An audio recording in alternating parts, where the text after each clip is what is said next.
Phone نکال کر بغیر دیکھے کان سے لگا لیا۔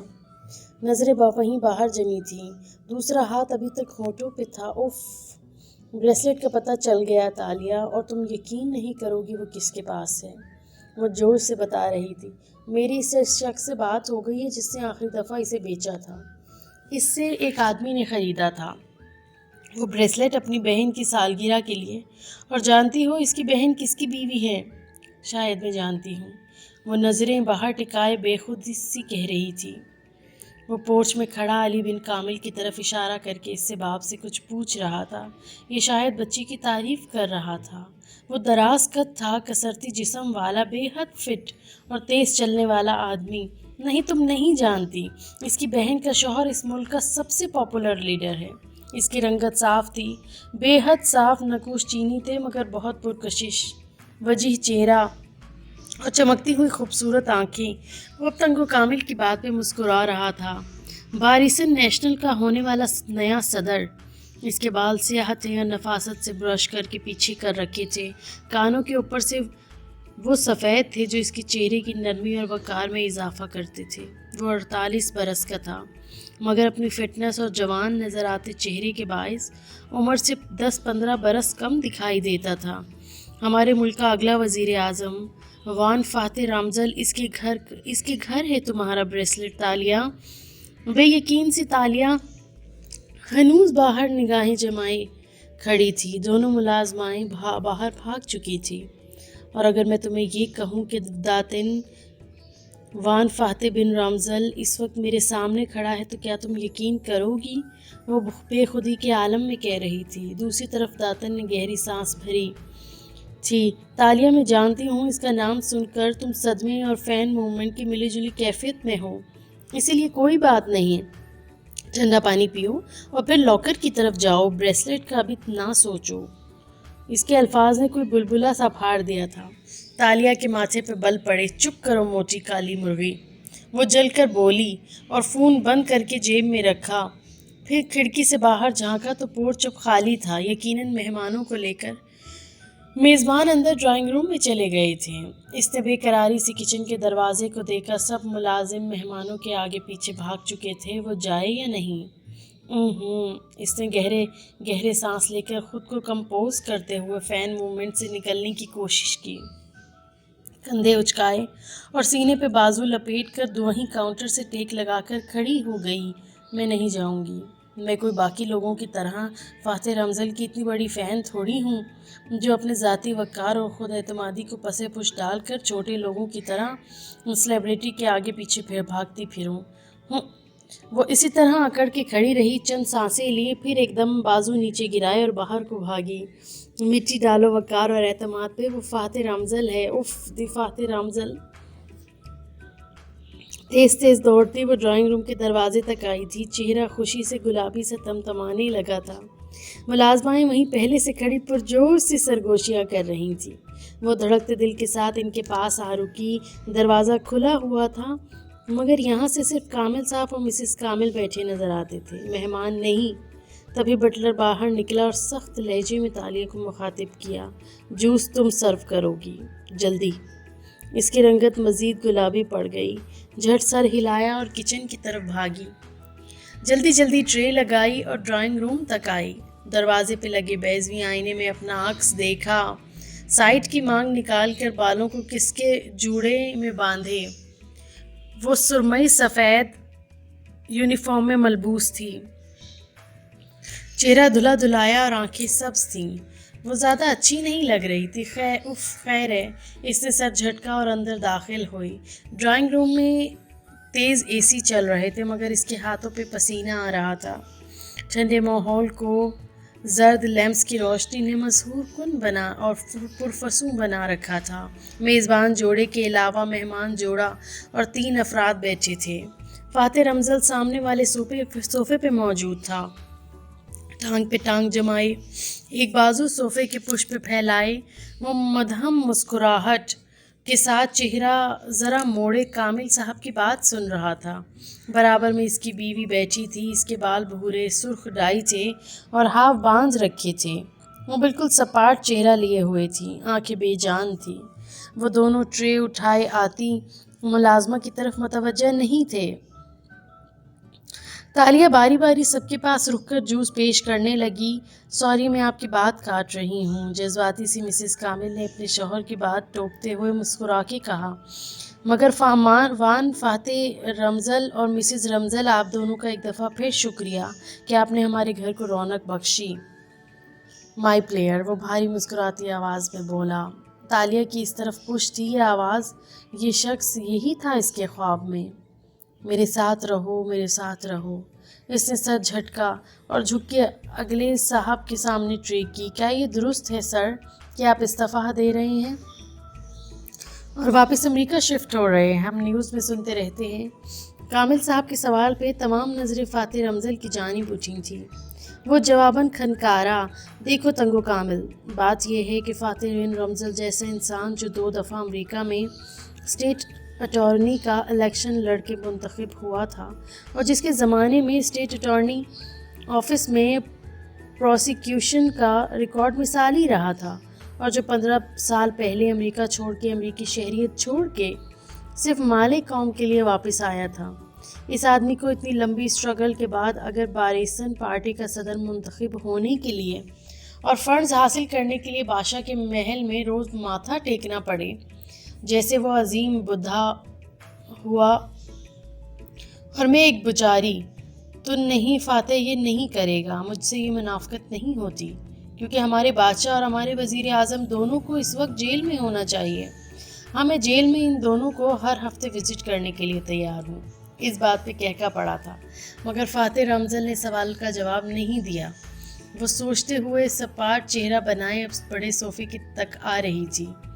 فاتح رمزل کے ایک طرف سے جھک کے ٹرے پیش کی، کپ کپاتی پلکیں اٹھا کے اس کا چہرہ دیکھا۔ وہ تنگو کامل کو دیکھ رہا تھا مسکرا کے۔ ایک شان بے نیازی سے تالیہ کھڑی رہی تو مسز فاتح نے ایک نظر اسے دیکھ کے ہاتھ سے نفی کا اشارہ کیا، وہ یہ جوس نہیں پیتے۔ تالیہ آگے بڑھ گئی، دل بجھ سا گیا تھا۔ باہر جا کے وہیں دروازے کی اوٹ میں ٹھہر گئی۔ مسز کامل کہہ رہی تھی، لیکن آپ ایک ممبر پارلیمنٹ ہیں سر، کیا واقعی استعفیٰ دے رہے ہیں؟ تنگو شیلا، وہ ہر ایک کو اس کے فرسٹ نیم سے پکار رہا تھا۔ میں سیاست میں طاقت یا دولت حاصل کرنے نہیں آیا تھا۔ فاتح بن رمزل ایک ڈریمر ہے، ایک ویژنری، جو ایک بہترین ملائیشیا کا خواب دیکھتا ہے، مگر مال قوم کا اس وقت سب سے بڑا مسئلہ کہ ہماری رولنگ پارٹی اتنی بھاری اکثریت سے منتخب ہوتی آ رہی ہے کہ پارلیمنٹ میں اس کی کوئی اپوزیشن ہی نہیں رہ گئی۔ کوئی بھی جمہوری گورنمنٹ تب تک صحیح کام نہیں کر سکتی جب تک اس کے خلاف اپوزیشن نہ ہو۔ زندگی کے ہر مقام پہ یہ مخالفت ہوتی ہے جو ہم سے ہماری اصلاح کرواتی ہے اور ہم بہتر کام کرتے ہیں۔ اگر باریسن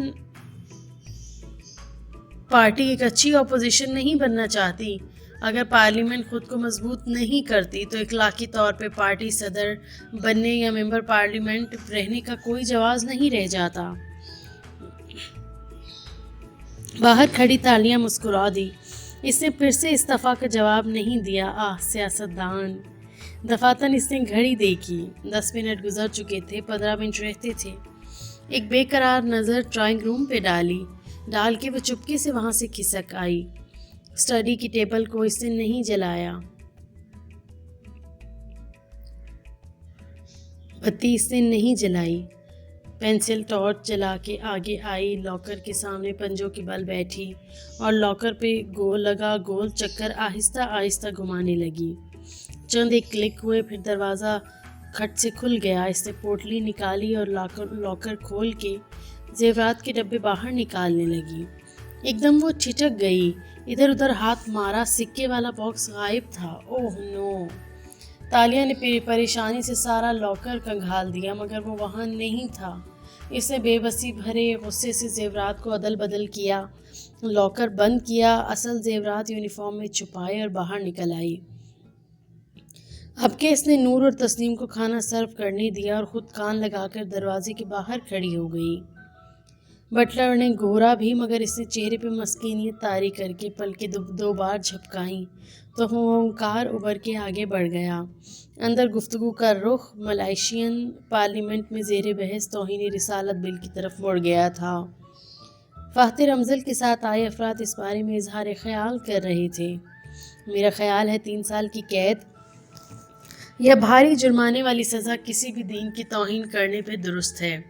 نہیں، میرا خیال ہے اس میں ترمیم ہونی چاہیے اور اس کو سزائے موت میں تبدیل ہو جانا چاہیے تاکہ مثالیں سیٹ کی جا سکیں۔ مسٹر کامل اور دوسرے افراد باری باری اپنی رائے دے رہے تھے۔ تالیہ نے کان مزید زور سے دروازے کے ساتھ لگایا۔ اسے کافی دیر سے فاتح رمضل کی آواز نہیں سنائی دی تھی۔ آپ کا کیا خیال ہے سر؟ تالیہ نے پردے کی اونٹ سے جھانکا، وہ نگاہ کامل صاحب پر جمائے مسکرایا تھا، پھر گہری سانس لی۔ میرا ایک دوست تھا اسکول میں، بدھسٹ تھا اور مجھے بہت پسند تھا، مگر میرے والد کو وہ بہت برا لگتا تھا۔ ان کا خیال تھا کہ وہ مجھے بگاڑ دے گا۔ وہ اس کی عزت نہیں کرتے تھے، باوجود اس کے کہ وہ اس سے کبھی نہیں ملے تھے۔ میں ہر روز ان سے بحث کرتا تھا کہ میں اس کی دوستی سے نہیں بگڑوں گا، مگر کوئی فائدہ نہیں ہوتا تھا۔ وہ کہہ رہا تھا کہ اپنی ٹھنڈی، بھاری اور پرسکون آواز میں، اور سب سن رہے تھے۔ پھر ایک دن مجھے احساس ہوا کہ میرے والد جب اسے جانتے ہی نہیں تو وہ اس کی عزت کیسے کریں گے۔ تب میں نے ان کو اپنے دوست کی خوبیوں کے بارے میں بتانا شروع کیا۔ تب میں نے ان کو اپنے دوست کی خوبیوں کے بارے میں بتانا شروع کیا۔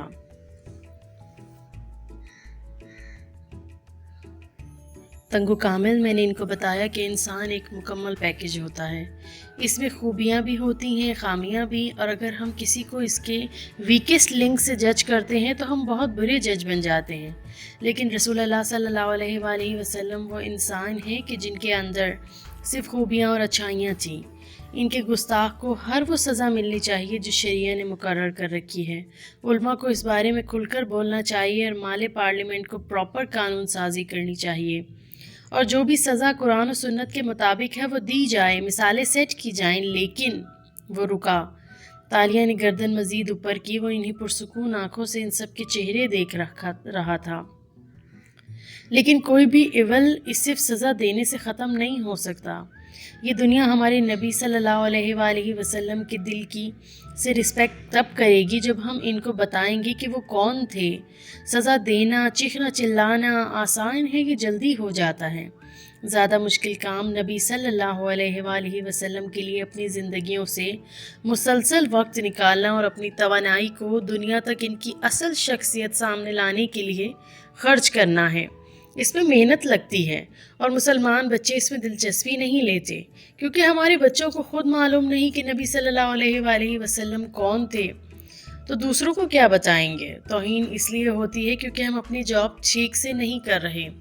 ہمیں دنیا کو رسول اللہ صلی اللہ علیہ وآلہ وسلم کے بارے میں بتانا تھا، ان کے قصے سنانے تھے۔ بنیادی طور پر 2 قسم کے لوگ توہین کرتے ہیں، ایک وہ جو لا علم ہیں اور ایک وہ جو شرانگیز ہیں اور جان کے ایسا کرتے ہیں۔ لیکن جس دن ہم اپنی جاب کرنا شروع کریں گے، اندھیرے میں دیے جلانے لگیں گے، تو لا علم لوگ ہمارے رسول صلی اللہ علیہ وآلہ وسلم سے واقف ہوں گے، اور وہ خود ہر شرانگیز کے خلاف ہماری ڈھال بن جائیں گے۔ سزائیں لازمی دے، مگر میری قوم کو خود بھی اس فتنے کو کم کرنے کے لیے توانائی خرچ کرنی پڑے گی۔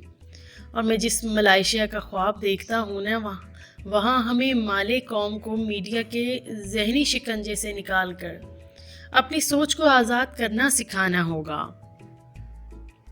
آپ خوابوں پہ یقین رکھتے ہیں وان فاتح؟ مسز شیلا قدر نروس سی مسکراہٹ کے ساتھ بولی۔ مطلب برے خوابوں پہ؟ جیسے میری دوست نے میرے بارے میں خواب دیکھا۔ تالیہ نے بے اختیار دل کو تھام لیا۔ تنگو کامل نے آنکھوں ہی آنکھوں میں اپنی بیوی کو ٹوکا۔ یہ مناسب موقع نہیں ہے۔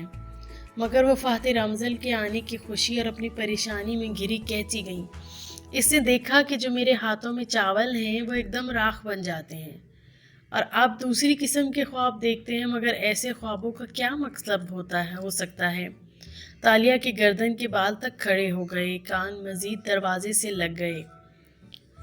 ڈرائنگ روم میں خاموشی چھا گئی۔ پھر فاتح نے گہری سانس لے کر کندھے اچکائے۔ خوابوں میں ہر چیز علامتی ہوتی ہے، اس کا وہ مطلب نہیں ہوتا جو نظر آتا ہے۔ کیا آپ کے ہاں بچے کی پیدائش متوقع ہے؟ تنگو شیلا۔ میزبان میاں بیوی سن رہ گئے۔ ایک دوسرے کو دیکھا، پھر فاتح کو، جی مگر ہمیں خود چند دن پہلے معلوم ہوا ہے۔ تو آپ کو کیسے؟ چاول فرٹیلیٹی کی علامت ہوتے ہیں۔ ایسا خواب اس لیے آ سکتا ہے تاکہ آپ احتیاط کریں یا پھر کسی متوقع حادثے کے لیے تیار رہیں۔ اس کی بات میں ایسی ٹھنڈک تھی کہ مسز کامل کے ریڑھ کی ہڈی میں ٹھنڈی لہر دوڑ گئی۔ دروازے سے لگی تالیاں بھی شل کھڑی رہ گئیں۔ فاتح کی بیوی نے بے اختیار تادیبی نظروں سے اسے گھورا تھا، جیسے کہہ رہی ہو کہ اسے ایسی بات اتنے عام انداز میں نہیں کہنی چاہیے، مگر وہ کسی بھی جذباتی پن سے عاری ٹھنڈا پرسکون سا بیٹھا تھا۔ اسرار رامزل پہلی دفعہ بولی، کاش ہمیں بھی آریانہ کو کھونے سے پہلے کوئی خواب آ جاتا تو ہم اس چیئر لفٹ پہ نہ جاتے۔ اس کے لہجے میں تلخی تھی۔ آریانہ، اچھا، ان کی بیٹی جو کئی سال پہلے کھو گئی تھی۔ تالیہ کو ان کے انٹرویو میں کئی دفعہ کی دہرائی گئی بات یاد آئی تو اس نے اندر جھانکا۔ فاتح رمزل کا چہرہ سامنے نظر آ رہا تھا، اس پہ کوئی تاثر نہیں ابھرا تھا، وہی ٹھنڈا مسکراتا وجیح چہرہ، مگر وہ اعترافاً سر ہلا کے بولا، ہاں وہ بڑا کٹھن وقت تھا، خیر۔ اس نے کندھے اچکائے۔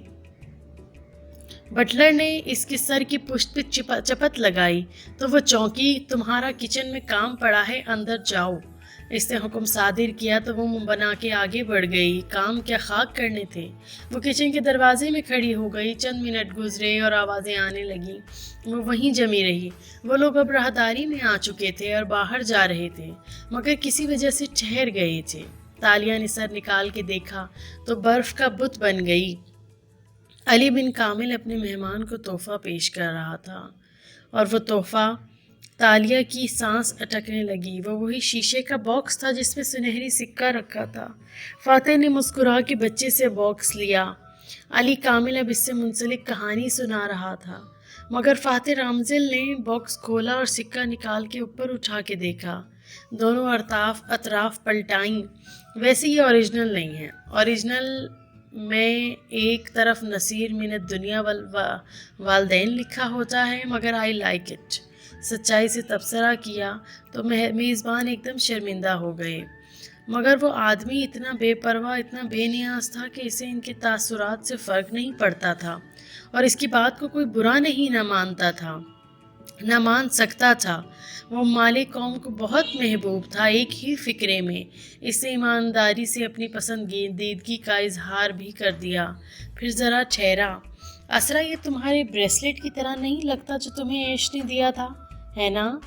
مسکرا کے کہتے ہوئے اس نے باکس پیچھے کھڑے اپنے باڈی مین کی طرف بڑھا دیا اور آگے بڑھ گیا۔ سب اس کے آگے پیچھے چلتے باہر نکل گئے۔ وہ تیز تیز چلتا تھا اور ہر شخص اس کے قدم سے قدم ملانے کا خواہش مند تھا۔ باڈی مین نے سکے کی ڈبیا جیب میں ڈالتے ہوئے باہر نکلنے سے قبل ایک دفعہ مڑ کے یوں ہی پیچھے دیکھا تھا۔ نگاہ چوکٹ میں ہکا بکا کھڑی لڑکی پہ پڑی تو وہ لمحے بھر کو ٹھہرا۔ اس کی سبز آنکھوں کو دیکھا جو اس کی ڈبیا جیب میں ڈالتے ہاتھوں کو دیکھ رہی تھی۔ بس لمحے بھر کا اثر تھا، پھر وہ آگے بڑھ گیا اور وہ نڈھال سی چوکھٹ سے لگی کھڑی رہ گئی۔ اب تک کے لیے اتنا ہی۔